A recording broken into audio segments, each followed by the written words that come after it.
Honestly, this might be the most shocking story I have ever covered on my channel. And एक कहावत है कि दुनिया काफ़ी छोटा है एंड गोल है, तो जो भी चार लोग आपको मिलते हैं ना रास्ते पे, तो वही चार लोग आपके लाइफ में, अगर आपके फेट एंड डेस्टिनी में वो इंसान है तो वही लोग आते जाते रहेंगे। Without doing any further delay आज के स्टोरी पे बढ़ते हैं। हाय गाइस, वेलकम और welcome back to my channel and yet another story time video. आज का जो स्टोरी है ना guys, I am not even kidding, मैंने जब ये मेल पढ़ा था लिटरली मुझे वॉल को ऐसे देखना पड़ा फॉर 2-3 मिनट्स, क्योंकि मुझसे प्रोसेस नहीं हो रहा था कि क्या हो रहा है।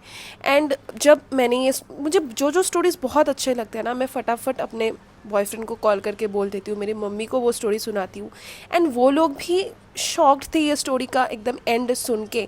And this might be the third time मैं ये स्टोरी नरेट कर रही हूँ, क्योंकि एक बार मेरे मम्मी को और एक बार मेरे बॉयफ्रेंड को मैंने ये स्टोरी ऑलरेडी बोल दिया।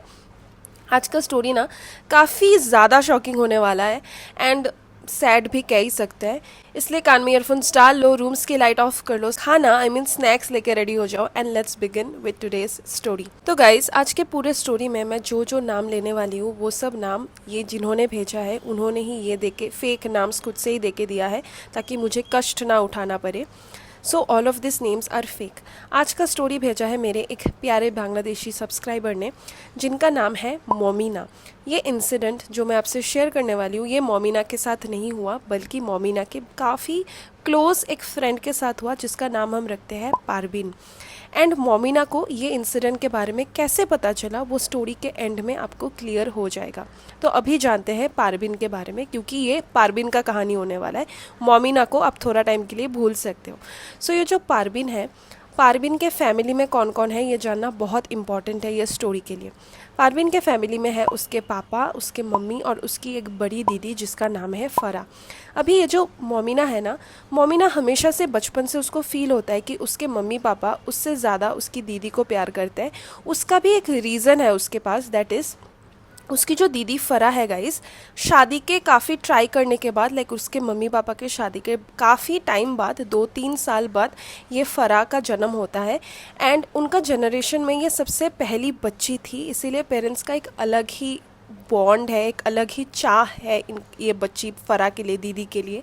एंड दूसरा रीज़न ये है कि फ़रा कुछ तो इलनेस से वो जूझ रही है, जो मेल में मतलब बोला कि ना शेयर करने के लिए, पर्सनल रखने के लिए।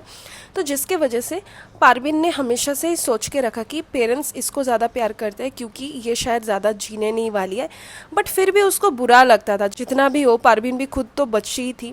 एंड एक और चीज़ उसने हमेशा से ही नोटिस किया है कि उसके जो चाइल्डहुड पिक्चर्स थे ना, वो काफ़ी कम पिक्चर्स थे, लाइक लिमिटेड पिक्चर्स थे। फैमिली एल्बम में उसकी दीदी फ़रहा का हर जन्मदिन का पिक्चर था, हर फेस्टिवल का पिक्चर था, बट उसका रेयरली कुछ पिक्चर्स थे, वो भी जब वो बड़ी हो चुकी थी तब के ही उसका फैमिली पिक्चर्स थे। तो ये सब छोटा छोटा इंसिडेंट्स की वजह से ना पारबीन अपनी मम्मी को हेट किया करती थी, क्योंकि उसके पापा उससे बहुत अच्छे से बिहेव करते थे, बट उसकी मम्मी हमेशा से ही रूल्स अलग रखती थी।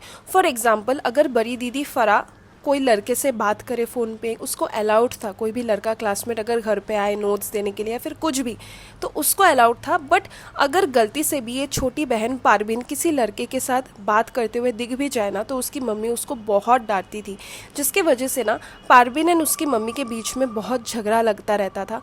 पारबीन बीच बीच में कन्फ्रंट करती थी अपनी मम्मी को कि दीदी तो कर रही है, आपको उससे प्रॉब्लम नहीं है, मुझसे हर टाइप का प्रॉब्लम है, why do you hate me so much. तो उसकी मम्मी बहुत टॉन्टिंग वे में बोलती थी कि वो सुंदर है, उसको कोई भी मिल जाएगा, बट तुझसे कौन शादी करेगा। तो ये सब चीज़ों के वजह से ना ये पारबीन काफ़ी डिस्टर्ब रहती थी एंड हर चीज़ शेयर करती थी विद दिस गर्ल जिसने मुझे ये स्टोरी भेजा है, विद मोमिना। अभी क्या होता है, पारबीन एंड फ़रा का एक ही रूम था, वो लोग सिस्टर्स थे, वो लोग रूम शेयर करते थे, एक साथ ही सोते थे, बट उनका जो बेड था ना वो बेड अलग अलग था, लाइक सिंगल बेड था एक ही रूम में।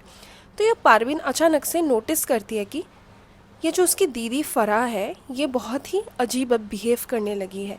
ये छुपके ब्लश करती रहती है, पर्दे के उस साइड जाके बात करती है फ़ोन में। लाइक इस इंसिडेंट के टाइम में गाइस, ये जो पारबीन थी ये 19 साल की थी, तो इसकी दीदी उससे ऑब्वियसली बड़ी थी। तो फराह दीदी के बदलते हुए रंग से ये पारबीन को पता चल गया था कि इसकी दीदी का प्रेम चल रहा है, कहीं पे चक्कर चल रहा है, तो वो कन्फ्रंट भी कर लेती है। एंड उसकी दीदी छिपाती नहीं है, वो बोलती है कि हाँ मैं एक लड़के से, सो एंड सो लड़के से बहुत प्यार करती हूँ, बट एक प्रॉब्लम है, दैट इज़ प्लीज़ तू पेरेंट्स को अभी मत बोलना, मैं खुद रिवील करना चाहती हूँ। द प्रॉब्लम इज़ कि वो जो मेरा बॉयफ्रेंड है वो काफ़ी यंग है मुझसे, लाइक वो तुझसे भी 1-2 साल का यंग होगा। एंड ये सुन के पारबीन शॉक हो जाती है, क्योंकि उसके फैमिली में ऐसा था कि अगर लड़का 10 साल भी बूढ़ा हो, आपसे 20 ईयर्स भी बूढ़ा हो, उससे पेरेंट्स को प्रॉब्लम नहीं होगा, बट अगर लड़की लड़के से 1 साल की भी ज़्यादा एज की हो तो वो शादी होने में बहुत प्रॉब्लम होगा, रिलेटिव्स लोग बहुत कुछ सुनाएंगे, आसपास के लोग सुनाएंगे। तो इस चीज़ को लेके पारबीन बहुत ज़्यादा टेंशन में रहती है। बट पारबीन प्रॉमिस भी करती है अपनी दीदी से कि डोंट वरी, मैं पेरेंट्स को नहीं बोलूँगी, क्योंकि इवन दो ये जो पारबीन थी उसको अपनी मम्मी से काइंड ऑफ लाइक नफरत था, बट अपनी दीदी से वो बहुत प्यार करती थी। कट टू 1 हफ्ते बाद ये जो पारबीन थी ना, पारबीन एंड मोमिना, वो लोग होम ट्यूटरिंग कुछ तो करते थे, लाइक ट्यूशन्स पढ़ाने जाते थे। एंड इनका फैमिली ना अपर मिडिल क्लास फैमिली था, फिर भी खुद का एक पॉकेट मनी के लिए ये लोग ट्यूशन्स कराते थे। तो ये जो लड़की पारबीन वापस घर जब लौटती है, घर का माहौल देख के उसको समझ में आ जाता है कि बॉयफ्रेंड के बारे में बातें हो रहे हैं, इसका मतलब फराह दीदी ने पेरेंट्स को इन्फॉर्म कर दिया है। तो वो भागी भागी जाती है अपने घर के अंदर, उसकी मम्मी दरवाज़ा खोलती है एंड देखती है कि पापा मम्मी एंड फराह बहुत अच्छे से हंसी मजाक से बात कर रहे हैं। तभी उसको पता चल जाता है कि उसके पेरेंट्स ने एक्सेप्ट कर लिया है ये यंग जमाई को, लाइक ये यंग होने वाला दामाद को। तो उसको ना क्लूलेस फील होता है कि इतना ज़्यादा भेदभाव, मतलब दीदी कुछ भी करे तो करे, you people are allowing it, मुझे बात तक करना अलाउड नहीं है। तो बाद में पता चलता है उसको कि ये जो उसकी दीदी फराह है उसने अपने पेरेंट्स को बोल के रखा है कि ये जो लड़का है ये इकलौता लड़का है उसके ख़ानदान का, एंड उसके पेरेंट्स का बहुत प्यारा लड़का है, एंड सब उनका जो फैमिली है काफ़ी रिच है, तो बाद में जाके प्रॉपर्टी यही इनहेरिट करने वाला है। तो उसके पेरेंट्स इसीलिए मान जाते हैं कि बेटी का बड़े घर में शादी हो रहा है। तो पारबीन भी चलो खुश है अपनी दीदी के लिए। फिर एक दिन पारबीन को ना बीच बीच में बहुत सारा इन्फॉर्मेशन पता नहीं, क्योंकि उसकी दीदी हर चीज़ तो उससे शेयर नहीं करती थी। बट कट टू उसकी दीदी एक दिन इन्फॉर्म करती है उसको सुबह सुबह कि सुन, मेरा आज बॉयफ्रेंड आने वाला है घर में, मम्मी पापा ने बुलाया है ऐसे ही लंच करने के लिए। तो वो लड़का जब आता है, उसका फादर एंड उसका मदर ना उस लड़के को देख के उनको अच्छा नहीं लगता, लाइक उसका वाइब, उसका बिहेवियर जो भी है उनको अच्छा नहीं लगता। तो ये देख के पारबीन बहुत ज़्यादा शॉक हो जाती है, क्योंकि उसको लगा नहीं था कि उसके पेरेंट्स एक इंसान का लुक्स देख के जज करेंगे। गाइस, मैंने इसका स्क्रिप्टिंग ना बहुत ही सीक्वेंस में किया है, इवन दो मेल में ना लाइक एक प्रॉपर सीक्वेंस नहीं था, फिर भी मैंने वो किया है ताकि सस्पेंस एंड तक बना रहे एंड एक स्ट्रक्चर हो इस स्टोरी का। Back to the story. तो उसके मम्मी ना वहीं पे रूम पे चली जाती है, खाना सर्व नहीं करती, वो बहुत सैड होती है, रोना स्टार्ट कर देती है। एंड वो लड़का जैसे तैसे ये फराह उसको समझा के घर भेज देता है, लंच भी वो करता नहीं है। लाइक ऐसा क्या हो चुका था इसको देख के कि उसके पेरेंट्स जो इतने खुश थे उनको अभी ऐसा वो लोग कर रहे हैं। उनके बीच में फिर बहुत झगड़ा होता है, लाइक फराह रूम बंद करके अपने मम्मी पापा से झगड़ती है, एंड पारबीन रह रहे के दरवाज़ा पीट रही होती है रो रो के कि दीदी ऐसे झगड़ा मत करो, क्या हुआ, मुझे बात करने दो, एक्सेट्रा एक्सेट्रा। एंड पारबीन भी बात करती है अपनी मम्मी से फराह को लेके कि क्यों आप एक्सेप्ट नहीं कर रहे हो। बट उसके पेरेंट्स ना एकदम वैसे थे कि नहीं, हम एक्सेप्ट नहीं करेंगे, हमें लड़का अच्छा नहीं लगा, लड़के को देख के ऐसा लग रहा था कि वो प्लेयर है, तेरा अच्छा ख्याल नहीं रखेगा, लाइक फालतू के एक्सक्यूजेस उसके पेरेंट्स दे रहे थे। एंड मैटर इतना घटिया हो चुका था गाइस कि ये जो फराह थी, फराह ने एकदम थ्रेटन कर दिया अपने पेरेंट्स को कि अगर मेरा शादी इस लड़के के साथ नहीं हुआ, मेरा पहला प्यार अगर अधूरा रह गया ना, तो मैं खुद को कुछ कर लूँगी। तो पेरेंट्स लोग भी रो रहे थे, फराह भी रो रही थी, एंड पारबीन भी अपनी दीदी को खोने से रो रही थी। बट पारबीन को समझ में नहीं आ रहा था कि क्या हो रहा है। आई नो गाइस, आप लोगों को भी समझ में नहीं आ रहा होगा कि क्या हो क्या रहा है इस फैमिली में। तो ऐसे उनके फैमिली का डायनेमिक्स बहुत ही बुरा रहता है। 1 महीने बाद ऑलमोस्ट ऐसा ही कंडीशन है पूरा फैमिली का। फराह एवरीडे रो रही है, फ़ोन करके अपने बॉयफ्रेंड को कॉल में भी रो रही है। कट टू उनके घर में ना एक दिन रिलेटिव आने वाला होता है, कोई तो वीकेंड में, इसीलिए उनकी जो मम्मी रहती है, उनकी मम्मी फराह एंड पारबीन को बोलते हैं कि तुम रूम को थोड़ा साफ़ कर लो, पुराना जो कबर्ड एंड एवरीथिंग है ना, तो उसको थोड़ा क्लीन कर लो, पोछा वोछा मार दो। तो 2 बहनें वो सब कर रहे थे। अचानक से बंगाली में ना कबर्ड को शोकेस बोलते हैं, तो वो शोकेस क्लीन करते करते, showcase in the sense cupboard जिसमें कपड़ा रखते हैं वैसा वाला कबर्ड नहीं, लाइक मेरे घर में भी ऐसा था कि लाइक ग्लास का ऐसे विंडोज़ काइंड ऑफ होता था वो शोकेस में, अंदर आप डेकोरेटिव पीसेस रख सकते हो, ट्रॉफीज़ रख सकते हो, लाइक टीवी के नीचे जो रहता है ना, अभी तो बहुत मॉडर्न डिज़ाइन आ गया है, बट आप गूगल करके देख सकते हो। तो वो जो शोकेस वो लोग साफ़ करे होते हैं, उसमें वो दोनों बहनों को मिल जाता है एक पुराना सा फैमिली एल्बम। तो वो ऐसे क्यूरियोसिटी होता है ना हमको भी, जब हम लोग साफ़ सफाई करते थे ऐसा मतलब फैमिली एल्बम अगर मिलता था ना, देन काम हमारा चौपट हो जाता था, वही देखते रहते थे। तो वो लोग ना फैमिली एल्बम देख रहे थे, तो देखते देखते वो लोग पहुँच गए उनके पापा के कॉलेज टाइम का एल्बम पे। देखते देखते अचानक से ये जो फ़रा होती है वो शॉक हो जाती है, एंड वो बोलती है कि एक मिनट ये वाला फ़ोटो देख, अपने बहन को पारवीन को बोलती है। एंड पारवीन वो देख के देखती है कि ओ माय गॉड, ये तो मेरा होने वाला जीजू का मम्मी है। लाइक फ़ारा तो नोटिस कर चुकी थी अपनी सास होने वाली सासू मॉम को, क्योंकि फेसबुक में उसने देख के ही रखा था उसकी सासू मॉम को। वो काफ़ी यंग लग रही थी वो फ़ोटो में, एंड वो एक ग्रुप फ़ोटो था, लाइक एक कॉलेज का फ़ोटो था, लाइक ग्रुप पिक्चर। तो वो ये फ़ोटो लेके ना किचन में चले जाती है जहाँ पे उसकी मम्मी प्रेजेंट रहती है। फ़रा जाती है एंड बहुत झगड़ा करती है कि आप क्यों मना कर रहे थे, अगर आप उनके फैमिली को जानते हो, अगर मेरे फादर का कॉलेज मेट ये उसकी मदर है तो अच्छा ही है ना, तो आप लोगों में क्या ही इतना प्रॉब्लम है। तो उसकी मम्मी ना एकदम फ्लिप कर जाती है, बहुत गुस्सा हो जाती है, वो फ़ोटो को लेके ऐसे फेंक देती है एंड बहुत झगड़ा करती है एंड बंगाली में बोलती है कि तो तो कुछ जानते हो आप है ना, मतलब तुम्हें उतना कुछ जानने का वो नहीं है, एक बार बोल दिया ना तो बोल दिया, ज़्यादा तुम्हें छूट दे के रखा है तो इसीलिए तुम इतना ज़्यादा बहस कर रही हो ना। बाकी लड़कियों को देखो, वो लोग चुपचाप अरेंज मैरिज करते हैं, हमने तो तुम्हें फिर भी छूट दे के रखा है कि लव मैरिज कर सकती हो तुम। फिर उनके घर में रिलेटिव आता है, फिर से फ़रा थोड़ा बहुत रोना धोना करती है एंड घर से लाइक नेक्स्ट वीक वो कुछ तो ग्रॉसरी लेने जाएगी, वो बहाना मार के घर से निकल जाती है। उसकी छोटी बहन पारवीन अब उसके जीजू को फ़ोन करके बोल चुकी रहती है कि ये वाले ग्रॉसरी स्टोर में दीदी आएगी, आप प्लीज़ एक बार मिल लेना, क्योंकि इन दोनों का ना मिलना भी बहुत कम हो गया था। वो लड़का आता है, वो लड़का आके बोलता है फ़रा से कि मेरी मम्मी भी एग्री नहीं कर रही है, वो बोल रही है कि किसी और से शादी जल्दी जल्दी करवा देना है उस लड़के का, एंड कभी भी as a wife as a बहू इस लड़की फ़रा को कभी वो एक्सेप्ट ही नहीं करेगी। फ़रा ये सुन के और रोना स्टार्ट कर देती है, फिर उसकी बहन उसको लेके आती है अपने घर में, फिर वो घर आके रोना स्टार्ट कर देती है एंड वो हमेशा से ही ना थ्रेटन करती है घर में कि अगर ऐसा जल्दी से उसका शादी नहीं दिया गया वो कुछ खुद को कर लेगी। तो उसके पेरेंट्स काफ़ी डर गए थे, तो फॉर थोड़ा टाइम ये जो फ़रा है, फ़रा को भेज दिया जाता है इसके आंटी के घर में, लाइक फादर की छोटी बहन के घर में, जो काफ़ी डिस्टेंस में था।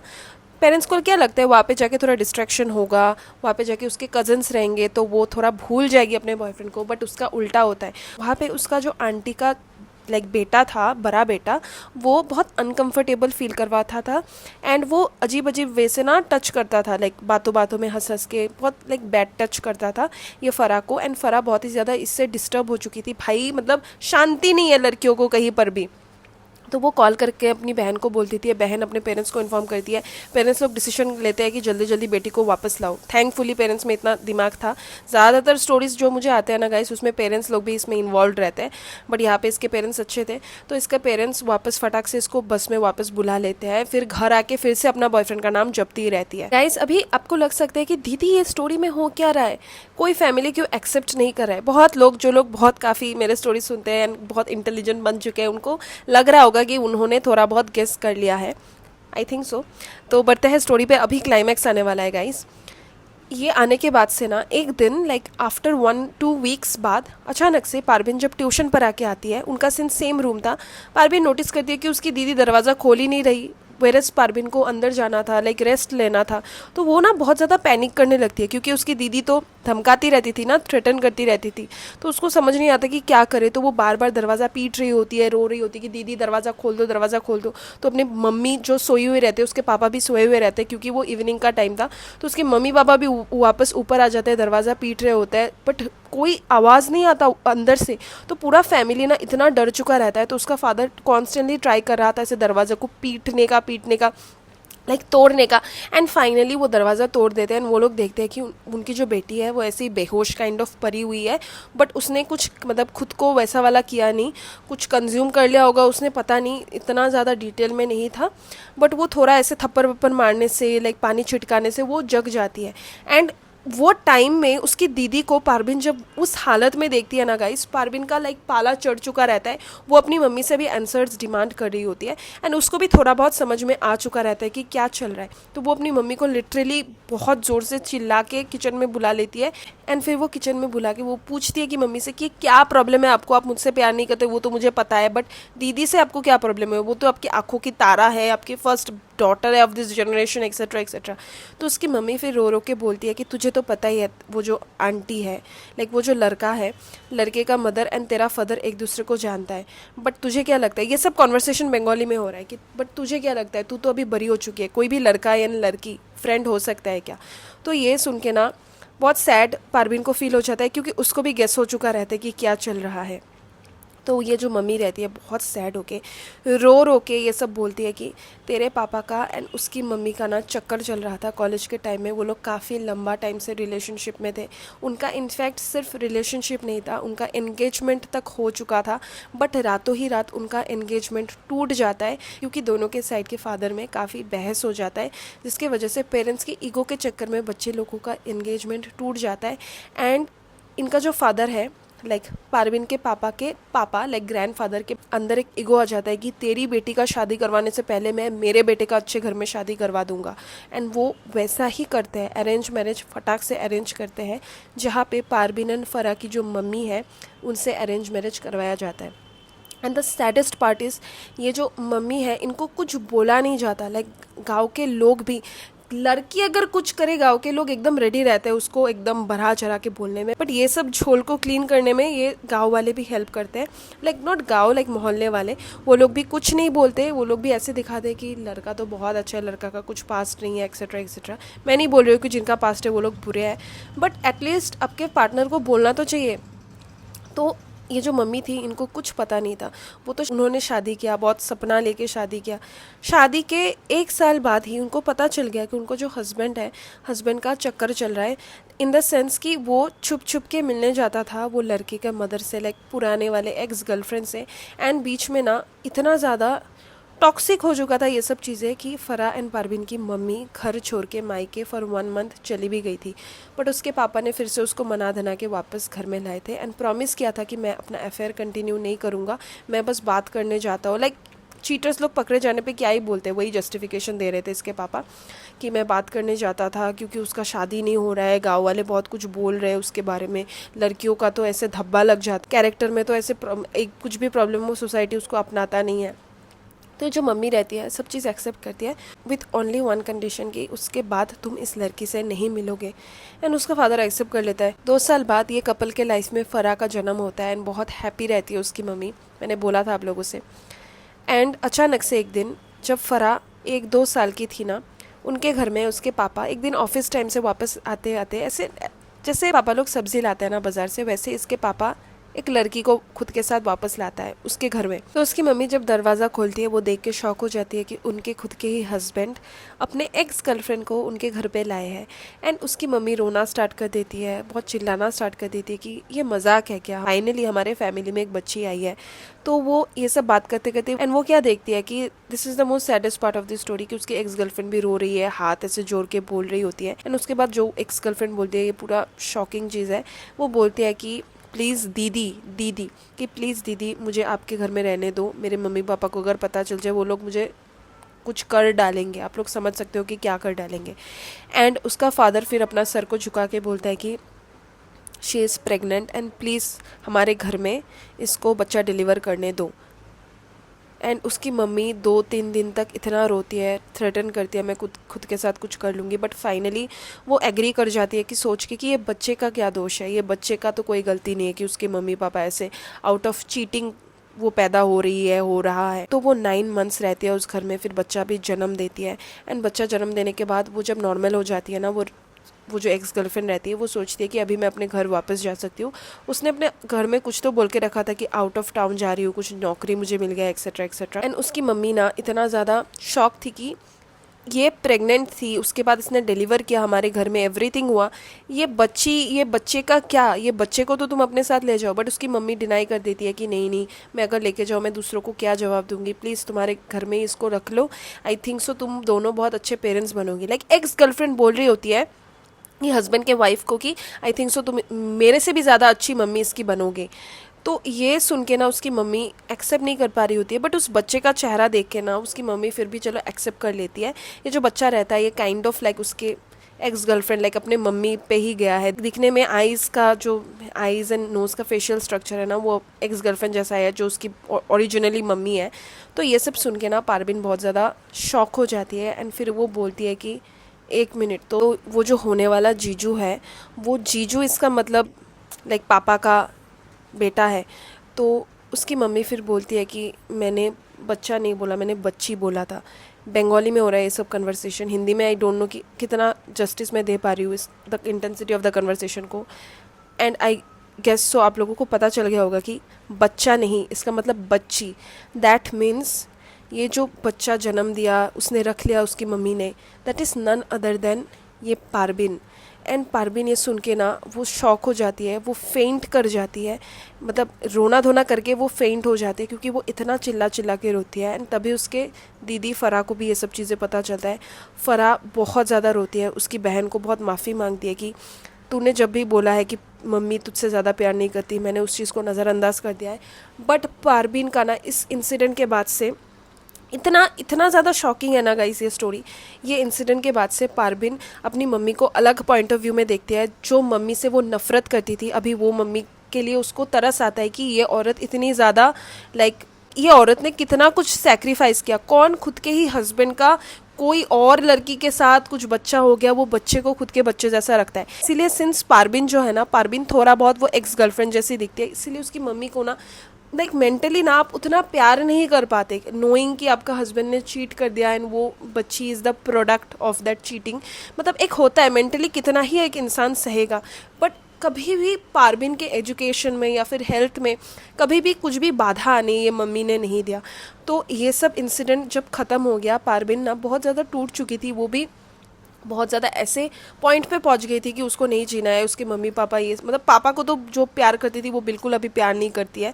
तो ये सब रो रो के पारबीन सब चीज़ शेयर करती है मोमिना से, जिसने ये स्टोरी भेजा है। एंड मोमिना उसके पास हमेशा से रहती है। अब जब भी पारबीन रोती है ना, मोमिना चली जाती है उसके घर में उसको समझाने के लिए, क्योंकि मोमिना डरती है व्हाट इफ़ पारबीन कुछ कर ले। इस इंसिडेंट को हुए काफ़ी साल हो चुके हैं। अभी पारबीन का प्रेजेंट टाइम में शादी फिक्स हो गया है। उसकी ही मम्मी का साइड का कोई तो कज़न के साथ उनके उसमें अलाउड है ये सब चीज़ें। तो अभी वो वेट करिए कि उसका अच्छा खासा शादीशुदा जीवन हो। वेरेस उसकी जो दीदी फ़रा है, फ़रा ने उस लड़के से ब्रेकअप दे दिया है क्योंकि कौन ही सेन इंसान कंटिन्यू करेगा रिलेशनशिप। सो गाइज़ ये स्टोरी यहीं पे ख़त्म होता है। ये जो मोमिना है by the end of this mail उसने बोल के रखा है कि ये स्टोरी जो मैंने आपको भेजा ना दीदी, मैंने परमिशन लेके रखा था बट नाम चेंज कर दिया एंड थोड़ा बहुत टाइम डिटेल्स मैंने चेंज कर दिया। एंड इसीलिए मैंने इस स्टोरी में ना थ्रू आउट टाइम फ्रेम दिया ही नहीं, कौन से साल में हुआ क्या हुआ, क्योंकि वो कंफर्टेबल नहीं थी। So guys this was the entire story. काफ़ी शॉकिंग था। आप लोग कमेंट करके बोलना कि आप लोगों ने प्लॉट ट्विस्ट गेस किया था कि नहीं। आई नो बहुत जन गेस करेंगे कि वो बॉयफ्रेंड था उनका बेटा, बट ये वाला प्लॉट ट्विस्ट था कि नहीं, ये ज़रूर आप लोग शेयर करना कमेंट्स में। प्लीज़ गाइज स्पॉयलर्स मत देना, ताकि जो लोग भी देख रहे हैं, बहुत लोगों का एक हैबिट होता है ना पहले कमेंट्स खोल के ऐसे पढ़ने का, जैसे कि मैं, तो उनका एक्सपीरियंस आप लोग प्लीज़ स्पॉयल मत करना। मिलता है नेक्स्ट स्टोरी टाइम वीडियो में, तब तक stay safe, stay healthy and always remember guys life में थोड़ा डरना एंड सतर्क रहना ज़रूरी है। बाय।